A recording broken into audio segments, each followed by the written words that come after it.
Hi, I'm Sandeep R, working as Associate Professor in the Department of ECE, Vidyavardhaka College of Engineering, Mysuru. Today, the objective of this video is to know why the complex exponential signal or a complex exponential sequence play a very important role in the analysis of LTI system. That is, what is the importance of the eigenfunction? Why is this eigenfunction so important? So we learned in the earlier videos that for a continuous time LTI system, if e power st is given as an input, we get h of s into e power st. Now let me assume that I have been given some arbitrary continuous time signal x of t, and I could represent that as a weighted sum of complex exponential signals as a1 into e power s1t plus a2 into e power s2t. Now let me analyze it. Say suppose I give a1 into e power s1t as an input to an LTI system. What do I get the output? I get a1 into h of s1 into e power s1t. Similarly, for the LTI system, independently if I give it, so what will I get the output? Okay. Similarly, if I give a power 2 into e power s2t as an input to the LTI system, what will I get the output? It is a2 into h of s2 into e power s2t.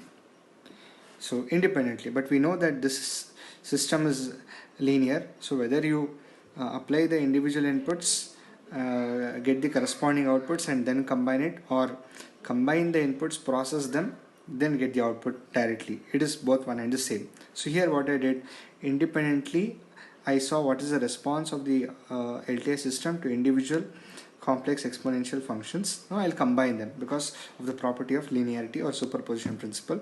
So I can write that, so x of t when given as this as an input, x of t when using that representation is given as an input to the LTI system, I get the output which is given by y of t is equal to a1 into h of s1 into e power s1t plus a2 into h of s2 into e power s2t. Now you can see that earlier if I want to determine the response of an LTI system to input e power st, if I know the impulse response h of t, I used to perform convolution integral. So convolution, and then I used to get the output. Now just see here, because I know that e power st is an eigenfunction of an LTI system, here convolution has been changed into multiplication. Why? Because I know that there is only change in the coefficients, and that is why, see here, only these changes. So you can see that only the coefficients have changed. If input is this particular thing, and only thing is now a1 into h of n. So instead of doing convolution, we have performed multiplication. So with this thing, so convolution it was earlier, now because of this analysis it has been changed into multiplication. This is the biggest advantage.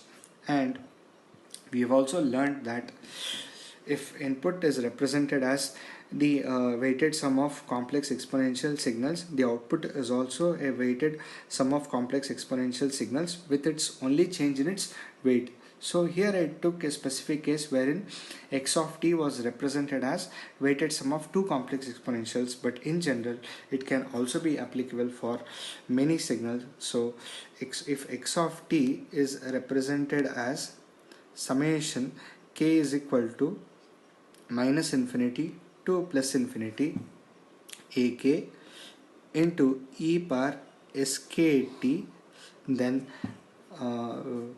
the output y of t will also be a weighted sum of complex exponential with its only change in its weights.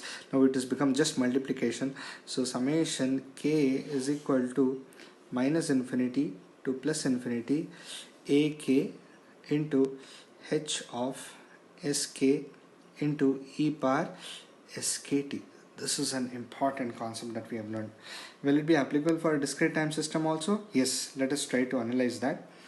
Suppose now let me consider a discrete time LTI system whose input is z power n. Then I know that for such a input I get back the output as z power n into h of z. That is, I get back the complex exponential sequence in the output, but it's only change in its coefficient h of z. Now let me further assume that, say I have been given any arbitrary discrete time signal, and I could represent that x of n as weighted sum of two complex exponential sequences. Now let us analyze how will the system respond to the individual inputs. So if I give a1 into z1 to the power n as an input to the LTI system, then what will be the output? The output will be same as input a1 into z1 to the power n, with only change in its coefficients. What is the change in coefficient? H of z1 into z1 to the power n. Similarly, if I give a2 and z2 to the power n as an input to the LTI system, I get back a2 into h of z2 into z2 to the power n. So applying, we know the superposition principle. Again, combining, here I have tried to see the response of LTI system to individual complex exponentials. Now the response will be same as when I combine both and give it. So if I combine it, that is, if I have this representation, and if I combine and give this representation as an input to LTI system, then output is y of n, which is given by I'm writing it here, which is given by a1 into h of z1 into z1 to the power of n plus a2 into h of z2 into z2 to the power of n. So you can see that now earlier, if z power n was an input to a discrete time LTI system and h of n was the impulse response, we would perform convolution sum to determine the output. Now instead of convolution, we can just multiply it. That is, a1 was the weight earlier, now it is a1 multiplied with h of z1 and a2 multiplied with h of z2. So if input x of n is represented as a weighted sum of complex exponential sequence, then output is also a weighted sum of complex exponential sequence with its only change in its weights. So here also the convolution has been changed into multiplication. So convolution has been changed or transformed to multiplication. Here I have taken the example wherein x of n is represented as a weighted sum of two complex exponential sequence. In general, if x of n can be represented as summation k is equal to minus infinity to plus infinity ak